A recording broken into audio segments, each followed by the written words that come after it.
Bismillahirrahmanirrahim. Assalamualaikum warahmatullahi wabarakatuh. Baiklah, kami dari kelompok 11 akan mempresentasikan makalah kami, yaitu tentang aliran Maturidiyah. Kami beranggotakan 3 orang, yaitu saya sendiri, Rinda Rohayu, dan 2 rekan saya, yaitu Apriyalti dan Dian Sukma. Baik, langsung saja masuk ke poin pertama, yaitu lahirnya aliran Maturidiyah. Faktor-faktor yang melatar belakangi munculnya pemikiran Maturidiyah ada 2. Yang pertama, ketidakpuasan terhadap konsep teologi Mu'tazilah yang terlalu berlebihan dalam memberikan otoritas pada akal. Hal ini dapat dilihat dari beberapa judul tulisannya yang secara eksplisit menggambarkan penolakannya terhadap Mu'tazilah. Yang kedua, kekhawatiran atas meluasnya ajaran Syiah, terutama aliran Qaramitah yang dengan keras menentang ulama-ulama salaf. Khusus di wilayah Asia Tengah, aliran ini banyak dipengaruhi oleh paham Mazdakis, sebuah aliran komunis yang dicetuskan oleh Mazdak bin Bambat, seorang reformis militan pada abad ke-5 Masehi. Pada masa kekuasaan Sasania, ajaran aliran ini terkait dengan Manichaeism, sebuah ajaran yang merupakan percampuran antara ajaran Kristen dengan Zoroaster dan ajaran-ajaran Buddha. Faktor-faktor yang berpengaruh terhadap pemikiran Al-Maturidi ada 2 juga, yaitu yang pertama, Al-Maturidi adalah penganut mazhab Hanafi, suatu mazhab yang dikenal sebagai aliran rasional di bidang fikih. Ditambah lagi dengan latar belakang pendidikan Al-Maturidi di bawah asuhan 4 ulama terkemuka pada masanya yang juga tokoh-tokoh Hanafiyah. Yang kedua, situasi dan kondisi masyarakat di daerah kediaman Al-Maturidi dan Asia Tengah pada umumnya cukup heterogen dari segi etnis, agama, dan aliran teologi. Di samping itu, diskusi antara aliran teologi dan fikih sudah merupakan tradisi di kalangan ulama Samarkand. Oleh karena itu, Al-Maturidi telah akrab dengan penggunaan argumen-argumen rasional, apalagi dalam menghadapi tokoh-tokoh Mu'tazilah seperti Al-Ka'bi yang ahli dalam filsafat. Sekian penyampaian materi dari saya. Untuk penyampaian selanjutnya akan diteruskan oleh rekan saya. Terima kasih. Saya akan melanjutkan presentasi dari saudari Rinda Rohayu, yakninya pokok-pokok pikiran Al-Maturidi. 1. Mengenai Al-Quran.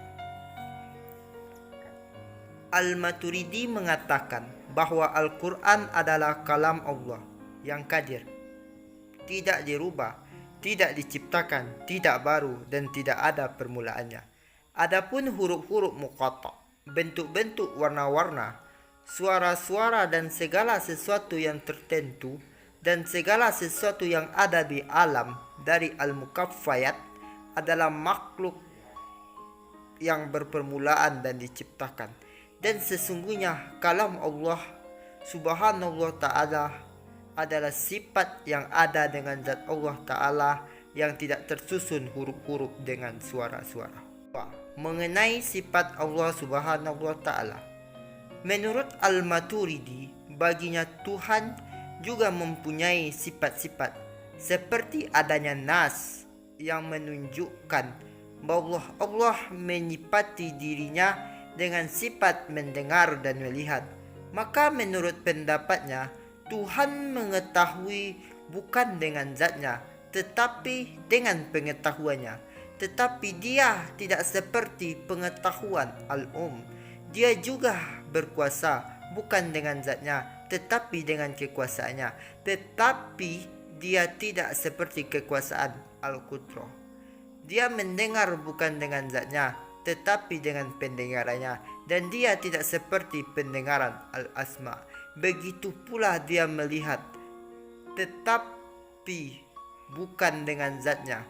Dia melihat dengan penglihatannya, dan dia tidak seperti penglihatan al-absar. Berikutnya, masalah iman dan al-Islam. Al-iman menurut Al-Maturidi adalah al-iqrar wal tasdik, yakni ikrar dengan lisan dan tasdik dengan hati.